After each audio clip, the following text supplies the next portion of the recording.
Salut, bienvenue dans la vidéo vlog de la semaine 10 en 2023. Donc cette semaine, on a commencé à faire des plantations et des semis à l'extérieur. Donc on les a fait ici, là où on avait bâché au préalable pendant tout l'hiver, histoire de faire un faux semis et surtout pour désherber.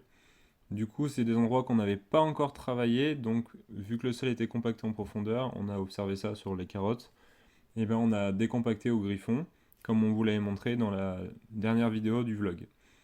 Par la suite, on a fini par mettre du fumier, donc du fumier de poule, donc on en met très peu parce que c'est très riche, et qu'il y a déjà eu pas mal de compost l'année dernière, donc il y a quand même de la fertilité, mais on en met un petit peu. Mais malheureusement, le tracteur est tombé en panne, donc on a dû faire un petit peu à la brouette du compost, mais c'est vraiment chronophage. Et en fait, après avoir pas mal cherché de réparation sur le tracteur, c'était très simple, le problème venait de la batterie, donc on a changé la batterie, on a pris une plus grosse, plus puissante, et maintenant ça démarre au quart de tour. Du coup, on est reparti tout de suite pour aller mettre du compost, cette fois bien plus fin, c'est du compost qui est criblé, qu'on utilise en fait pour faire nos semis directement dedans, comme on va vous le faire voir par la suite. Une fois qu'on l'a déposé sur le sol, ça ressemble à ça. Donc l'idée, c'est d'en mettre en gros entre 3 et 5 cm pour recouvrir les planches de culture, éviter qu'il y ait de l'herbe qui passe, et que les semis, en fait, ils prennent de l'avance sur les adventices, et du coup éviter de devoir trop les désherber. En général, on fait qu'un seul désherbage quand c'est comme ça.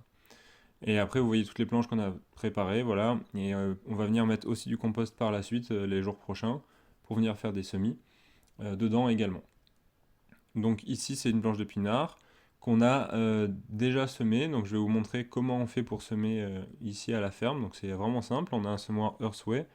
Donc c'est les semoirs les plus légers, les moins chers en fait qui existent. Donc il y a différents types en fait de disques que vous pouvez mettre à l'intérieur. Et les trous sont plus ou moins gros, les espacements plus ou moins écartés, et ça vous permet en fait d'ajuster comme ça le type de semis que vous voulez faire. Donc là par exemple c'est des betteraves, donc nous on sème plus ou moins par poquet tous les 5 cm, donc c'est ce disque là, hein, c'est un disque à betterave justement. Après on règle un peu la profondeur du semis et on pousse, voilà. Il faut aller assez vite, je dirais la vitesse d'un homme qui marche, hein, comme vous voyez faire. Ça sert à rien d'aller bien plus doucement, parce que si vous allez plus doucement, j'ai remarqué que ça avait tendance à un peu plus boucher. Voilà, et ça bourre un peu plus. Alors que quand on va assez vite, ça permet de lisser un petit peu quand il y a des bosses. Après, on va faire des plantations. Donc, vous voyez, il y a pas mal de vent encore cette semaine. Donc, pour les plantations, les premières plantations de l'année, là, en semaine 10, on les fait sur toile tissée. Donc là, c'est des toiles tissées qu'on vient percer au chalumeau. Donc, je vous l'avez expliqué, on fait ça pour éviter qu'il s'effiloche en fait. Ça permet de cautériser en fait le trou et ça évite qu'il y ait des morceaux de plastique, hein, tout simplement. Donc ça fait une belle découpe bien propre et du coup on peut garder les toiles tissées très longtemps. Donc on a planté des salades principalement, donc on vient les déposer comme ça sur la toile tissée et après on vient les planter à la main dans le trou. C'est très facile parce que le sol a été décompacté et qu'il a été bâché au préalable et qu'on avait mis beaucoup de matière organique, ce qui fait que le sol est très meuble. Et après, bien évidemment, on arrose. Alors après chaque plantation, on arrose, c'est tout le temps le cas. Même si là, on a eu de la pluie par la suite.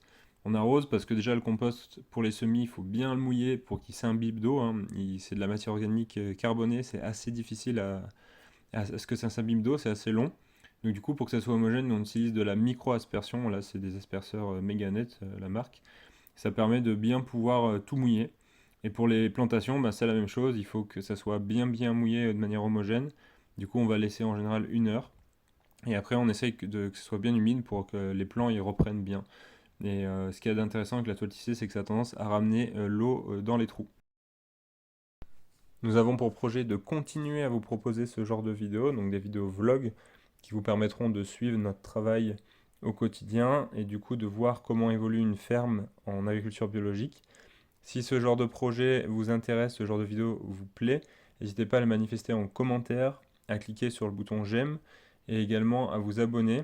C'est très important pour le référencement de notre travail, c'est comme ça que fonctionne YouTube tout simplement. Et si vous voulez aller plus loin dans le soutien, vous pouvez nous faire un soutien financier en cliquant sur le bouton rejoindre. Ça vous permettra d'accéder à du contenu que les autres n'ont pas, de nous poser des questions en direct et là d'avoir un suivi un peu plus personnalisé.